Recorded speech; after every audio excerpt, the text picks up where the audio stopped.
Salut, j'espère que tu vas bien. Je te fais une petite vidéo là le matin, à 11h54.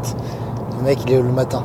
Bon, pour une fois, je démarre pas le taf à 5h du mat. Je suis content, là, je commence à 13h. Je te fais une vidéo rapide pour parler de reconstruction après avoir vécu avec un père narcissique ou avoir connu un père narcissique. L'importance d'avoir un projet, de focaliser, d'être focus ton attention sur un projet qui tient à cœur. Alors je sais pas quoi, c'est à toi de trouver, tu vois, ça peut être... moi en l'occurrence, c'est de refaire mon appartement, je transforme un 2 pièces en 3 pièces pour avoir une chambre pour mon fils. Mais ça peut être autre chose, ça peut être apprendre à faire du dessin, apprendre à faire de la guitare. Si je m'étais lancé à apprendre la guitare électrique.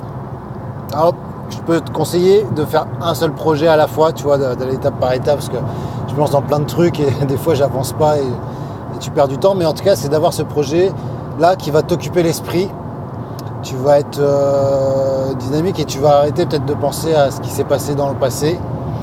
Tu vas te connecter plus à l'instant présent, comme je disais, et tu vas aussi pouvoir peut-être te projeter sur un projet qui te tient à cœur. Quelque chose, alors l'idéal, ça serait quelque chose qui te passionne ou quelque chose dans la construction, tu vois, pour le mieux-être. Moi, c'est sûr, pour le mieux-être, travailler pour avoir un meilleur appartement, pour offrir une chambre à mon fils, tu vois, c'est quelque chose qui me tenait à cœur. Même si des fois je relativise, je me dis, j'aurais pu faire autrement ou me contenter de dormir dans le salon. Et voilà, je voulais aussi une chambre pour moi.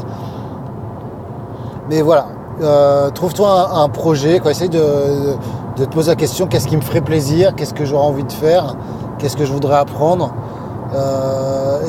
mets-toi, essaye de focaliser là-dessus, d'être focus, de concentrer ton énergie et d'y réfléchir, quoi. Mais le projet, c'est l'avenir et c'est de penser aussi positif sur quelque chose que tu contrôles, que tu maîtrises un tant soit peu. Bon, même s'il y a les aléas de la vie, les imprévus.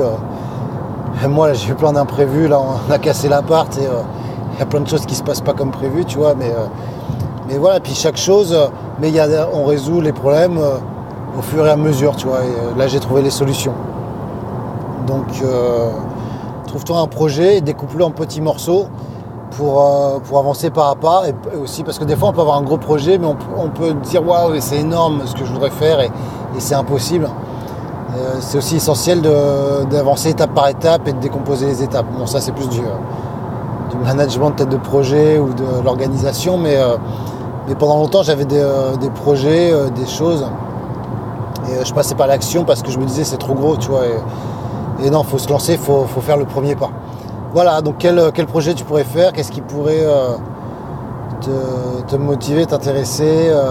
N'hésite pas à le mettre dans les commentaires si ça te parle. Et moi, je te dis à demain. Salut, ciao.